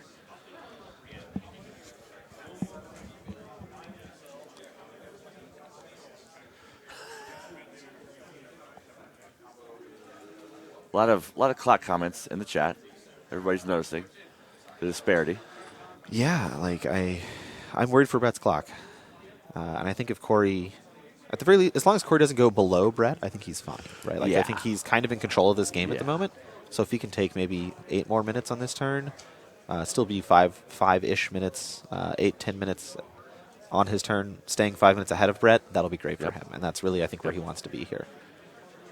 As a competitive War Machine player, the clock is always something you want to be paying attention to, and Yep. and it can really determine the tempo of the game because you know So- like about how many turns. This are is a left. charge from a crew member of the Forge Guard, the artillery, the Uh-huh. Morgan Hold artillery, on the Lord of the Feast. This is terrifying for this guy, right? Like, do you think that guy He hit him. has wet his pants? He's only POW 8 though, and this guy's arm 16. Well, he's got a tiny little baby axe. Needs a 4 to kill. Oh my god, Yep. got him. Yep. Got him, boys. I think somebody put some damage on him previously. Yes, it was the artillery core. Yeah. The drift, right? That drifted Yep. shot. Yep, that is amazing. That is an absurdly high value play. Like holy moly, that is high value. Yeah.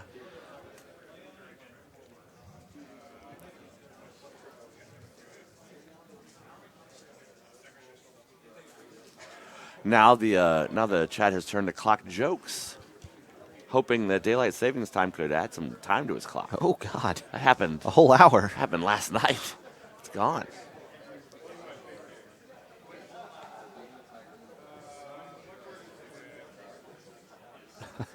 Brett's making jokes about how we removed the global dodge on Iona and turned it down to command. Yep. Yep. Got him, boys. I've been accosted about that once or twice this weekend. And yes, chat, Brett has used Iona's feat. It is still green and there because it is currently active. Yeah.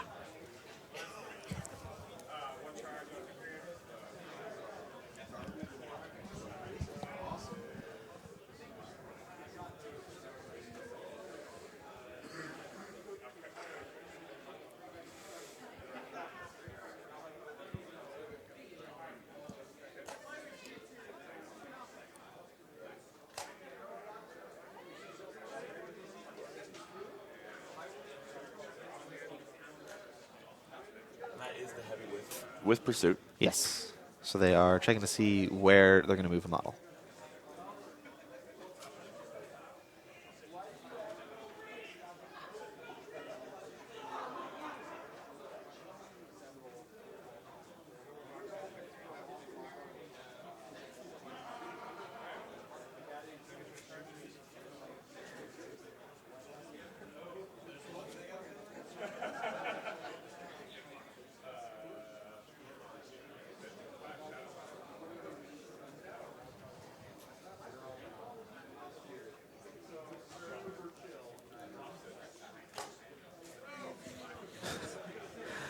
Chad, you don't have to be so savage. Takes 3 minutes off his clock even during his opponent's turn. That's just rude, gentlemen. Just rude. Well, looks like the Tharn passed a tough check. And he is sure-footed, so no knockdown.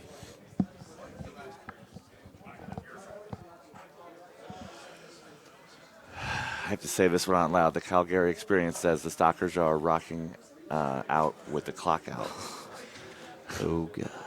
Clock's not out yet. He still has 16 and a half minutes. No, but he has lost 90 seconds or so on Corey's turn. Yep.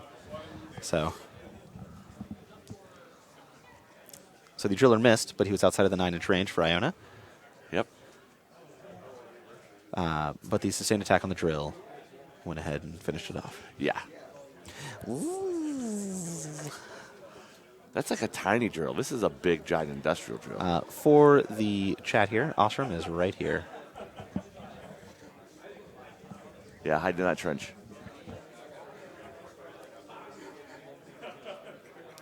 Oh, I'm not going to say that. I'm not going to say that, chat. Comment out loud. Yes, no. Let's be nice, chat. Let's be nice.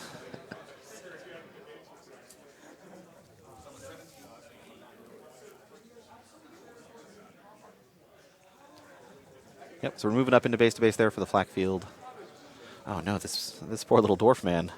He might get flak fielded. Oh, no. It's only POW 6, right? I don't know what the POW is. Can't remember. It's 12 in base to base. Yeah. And then POW 6 if you're not. So we got off 6s here.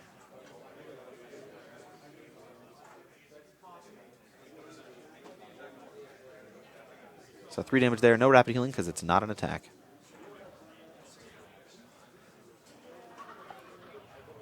Yeah, that little purple guy survived that fine. Those Forge Guard, they wear heavy armor. So Chad is currently talking about how Ostrom is kind of in the danger zone right now. Like that Stalker could get to him. He definitely could. Stalker's close. Stalkers are definitely Mat 6. And Ostrom has Bullet Dodger up right now, which I believe makes him Def 16. So I'm not even sure that... I mean, Ostrom hasn't activated yet. So yeah, he gets to go somewhere. But I'm not even sure if... Like, I'm pretty sure he could just phase tank that Stalker. And it would probably be fine. This yellow unit up here is running. They're running towards the middle. They do not have Pathfinder anymore because it's no longer the fee turns. Those little guys in the forest didn't get to go very far. No, not very far at all. They got the stumpy little dwarf legs. So...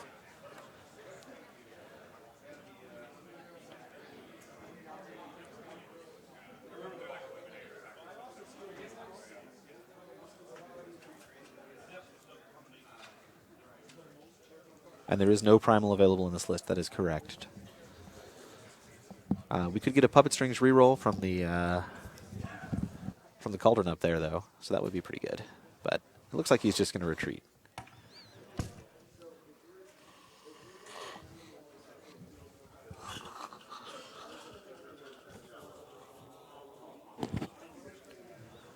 Looks like an Energizer for 2, and he's just going to walk on over there to try and stay safe.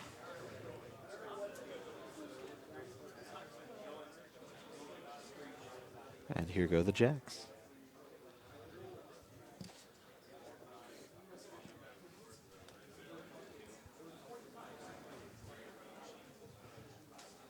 Lord Rogue just says, run away.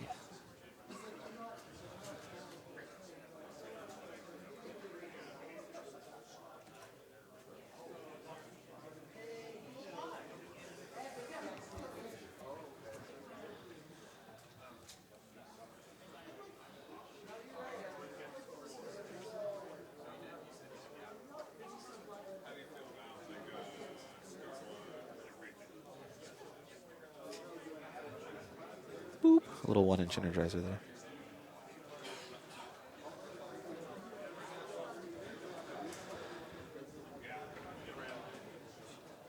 Awesome should have 1 Fury on him. Focus. Focus on him, as well as Bullet Dodger. Yeah.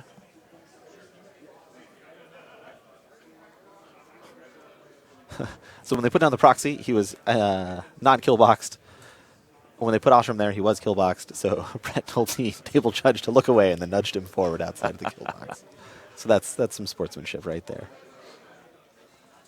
Well done. Yeah, we're flak fielding again. Second. Couple of damage on those guys.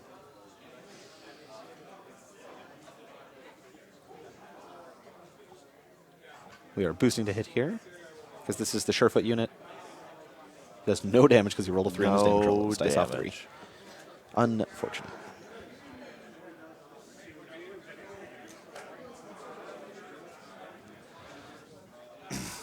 So that Tharn right here, this poor guy. This guy's blinded. He was hit during this black oil on this objective. I think we had a knockdown Tharn. No, I guess he died over here. So, yeah, we got some POW 13s. Dice off 6 on these bashers. I'm going to bet not a whole lot of damage comes out of this stuff right here. And this is kind of what I was talking about, right? Like these Tharn are not going to be in a great position to kill these bashers right now. And even if they do, these dwarves are just going to come in and clean them up really easily.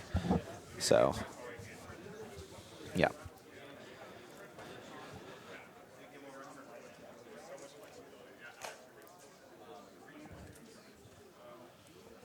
Blue unit looks like it did 5 damage to 2, which is pretty impressive. Yeah.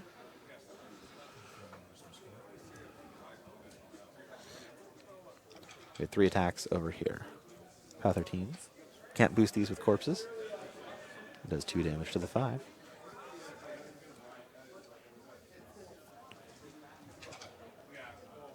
No damage. I'm not even sure I would be making these attacks right now. Like, I got 15 minutes left. Yeah. I mean, I don't know. Maybe I would. So that one master that was hurt earlier is down to 6, but all of his systems are still up and going. Yes. Those guys have fantastic damage grids, right? Like, their systems are just spread out everywhere. You really got to kill the whole model before you can really do it. So, it's just absolutely fantastic.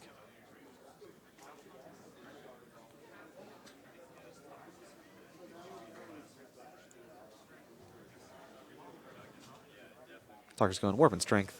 Let's go to a top-down view to see what's going on behind this lovely cathedral. There we go. So this is the blaster that's getting punched here right now, which I think is the only model in that zone. So Brett could score a point here. Yeah. Yeah. Corey has nothing else up there.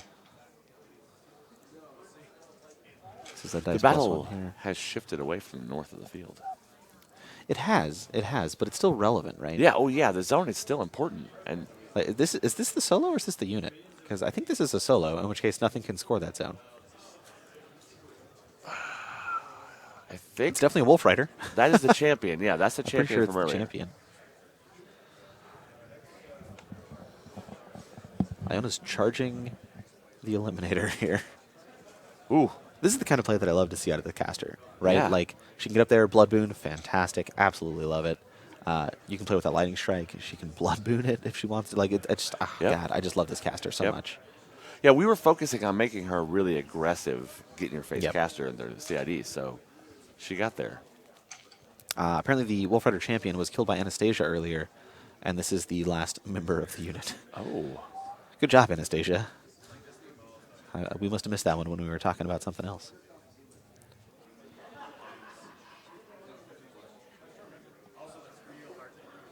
And then we'll spin our last one for Lightning Strike.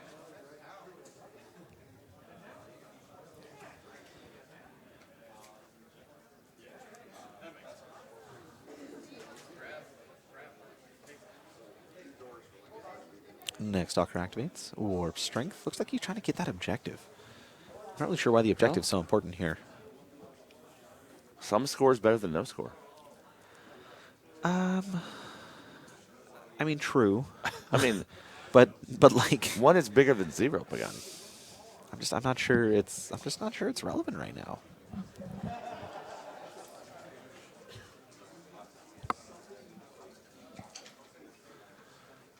He could be worrying. We don't know. We're not in his head. That's a pretty good roll. Oh, He rolled a 17 there to kill it exactly to the point.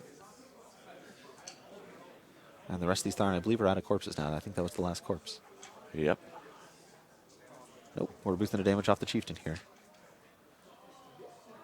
Does 3 damage to the 2. The blind guy has given up his movement to attack the objective. Automatically hits, does no damage. The whole unit is now out of corpses.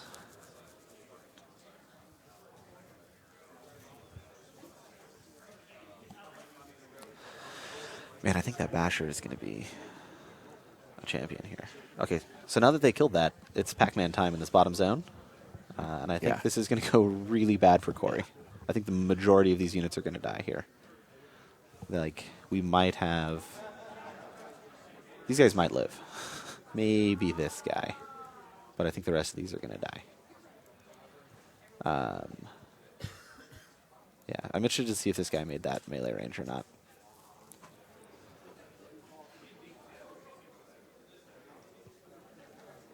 And we're trying to avoid this free strike here, is what we're doing.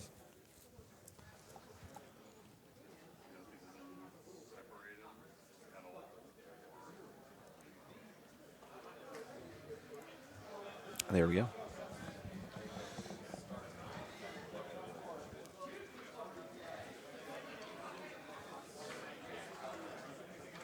He hits it up there. He's POW 13. Easily kills that guy. He's up to... He had 1 corpse normally, so now he's at 2. And he gets a 1-inch overtake.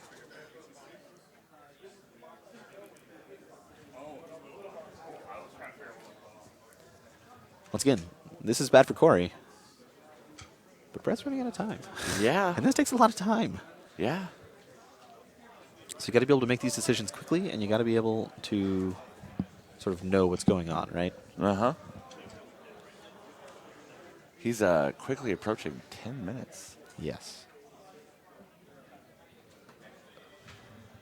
Long Donk says, Circle definitely has this, but will clock. I don't know if that's true. We had a lot of games over the weekend where chat called it super duper early. And it turned out to not be the correct way. like, Yeah. So I just want to say, like, I don't know if that's true.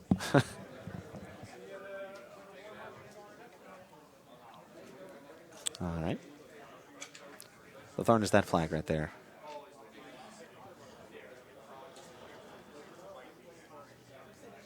Yeah, so it looks like this chain's going to stop right here. And that's going to be the last one. So 2 of these dwarves made it through. And this proxy base down here is another Tharn that's going to kill this guy right here.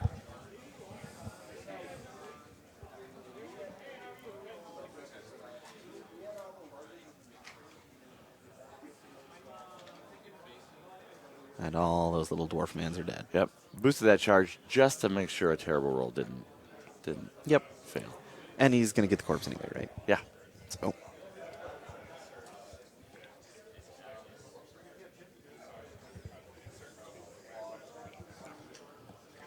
Using Clawing his with the claw. blaster. Yeah. But warping for strength.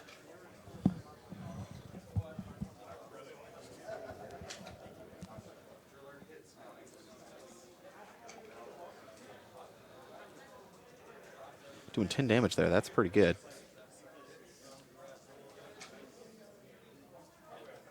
That's 8 damage to the 1. So that's 18. So he is wrecking this driller here. Yep.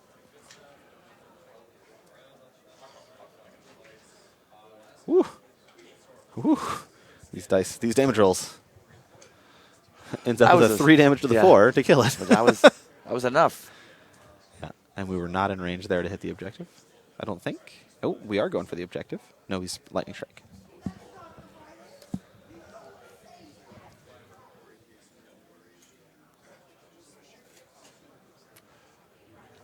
We're going to shoot it with our POW 10 range 12 bow that is a weapon master.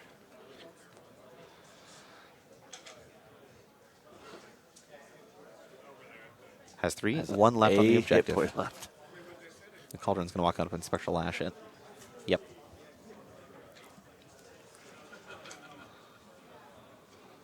Fails to kill it. Calculated. Not calculated. Oh. Brett will score 1 point there on the circle zone at the top. Almost got 2 points in the middle there with the objective and the zone.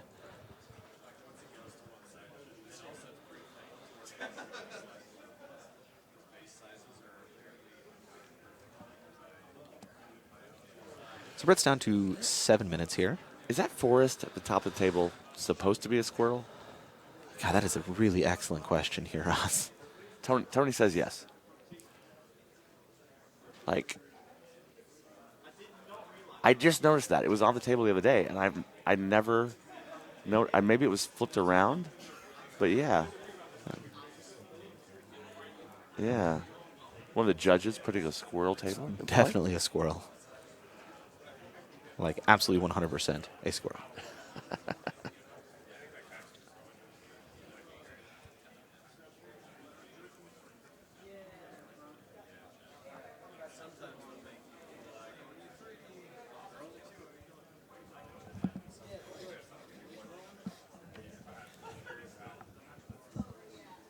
Yeah, chat. You're welcome. Once you see it, you can't unsee that squirrel. You've ruined us forever, Ross. Forever.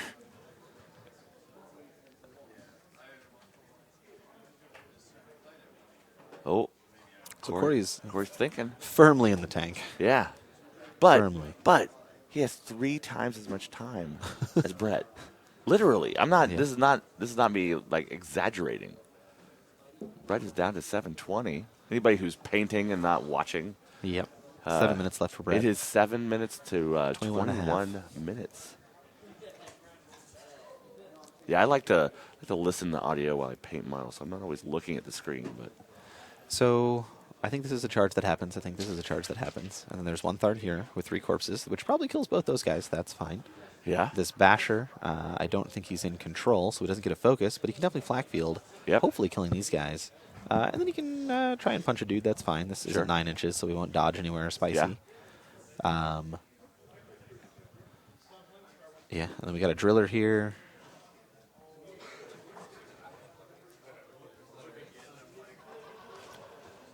And like this guy and this guy. That stalker, the blonde stalker, is pretty safe now.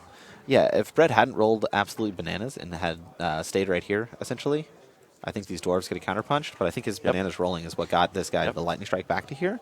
And that is what I think puts him in a really commanding position in this game, is this lightning strike that happened is just super duper good. Like, I think the stalker probably kills the driller anyway.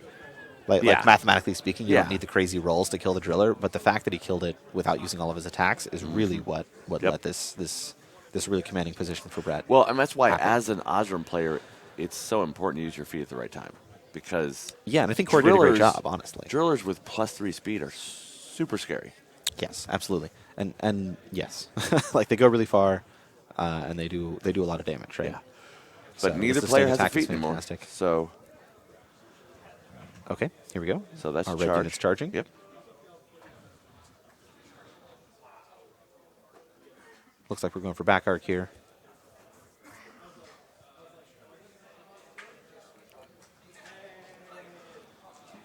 We are swinging on the chieftain. We missed the chieftain. Needed a 6. That's okay. That chieftain is facing very the wrong direction. Tough check and fails. Turn Vengeance on again, and he's another flak fielding. Oh, yeah, we really need to kill the chieftain to get rid of the vengeance. Yep.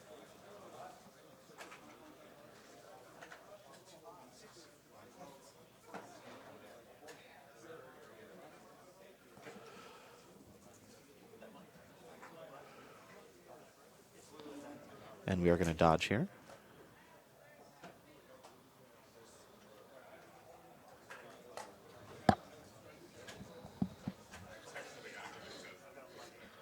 And no damage for the POW 6 on the one in the back, Yep. That's not surprising. which was from Flackfield.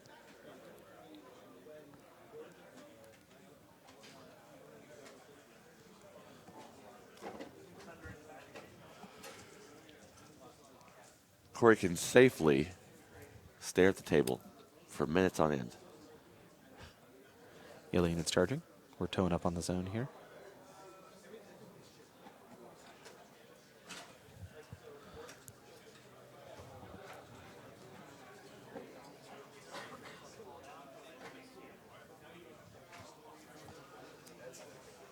Yeah, Gorman kind of blocking that unit from getting very far forward. Well, I think Ostrom gives him Tactician, though that might be Rulik models. It's Rulik, yeah. Okay, okay, so no Gorman. It's Tactician Rulik, so Gorman is not ignorable when they move around.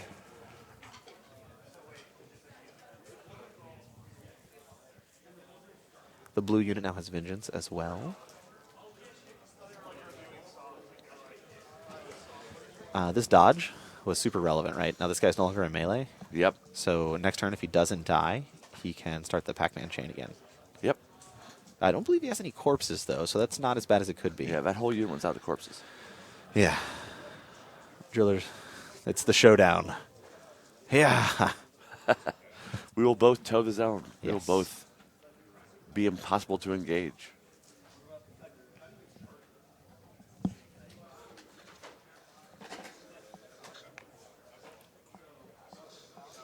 No scoring going on. It does look like our plan here is to try and clock him. Yeah. Which, while it may not be the flashiest way to win a game, it is certainly a viable way to do so. Yeah. Clock management is really important. Yep. And I think, like, if you have enough models for him to spend 7 minutes punching them, like, this guy's definitely coming this way or this way, right? Like, Yep. There's no way that this is bad. Chat still says Brett's going to win.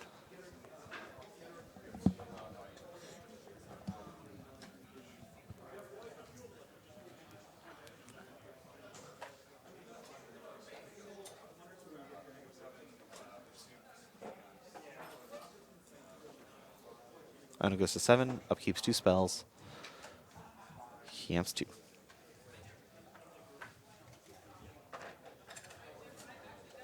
One of the wolves had 1 left, and I don't believe it frenzied. Yeah. Get 1 corpse from Season the Sauce and give it to the chieftain.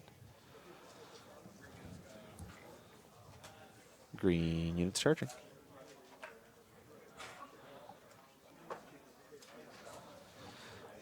So it seems like Brett is almost certainly going to score this zone.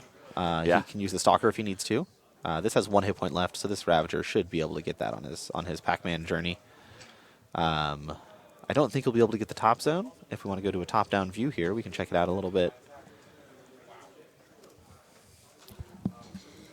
Yeah, so it does 11 down there on that charge attack. And here comes the Mass Counter charge. So yeah, this looks like this is a pretty safe zone here. So Brett will score 2, it looks like, 1 here, 1 here. And he might be able to clean up this game in his last couple minutes and take it from Corey. Well, he just got the objective. Yep, so the objective's It had down. 1 hit point left. So Brett will score an extra point Yeah. immediately. He's at 5 minutes. I think he's got enough time for it. Possibly. Like, I think the Stalker sprint was huge. And then I think that 1 Tharn doing 11 damage on the charge there is enough, right? Like, dice off 3, rolled a 14 to kill it exactly is great.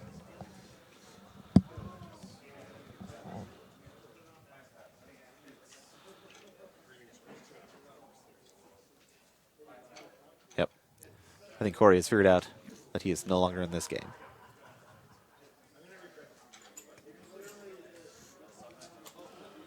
Well, his army is kind of gone. he's running out of models very quickly. Yeah. Forge Guard, while they are good against Tharn because they can actually kill them on Iona's V-turn and stuff, they are pretty much the exact stats that Tharn want to see Yeah. when they're using Mass Carnage and stuff, right? Yeah. So we've got the clock back. No, not clock back just yet. Our dice cam has been bumped over here. All right, man. Yep. Corey just ends his turn immediately once Brett passes it, saying, I do not contest. Brett will score 3 more, going to 8 control points and winning the game. Yep. Well done, Mr. Fogel.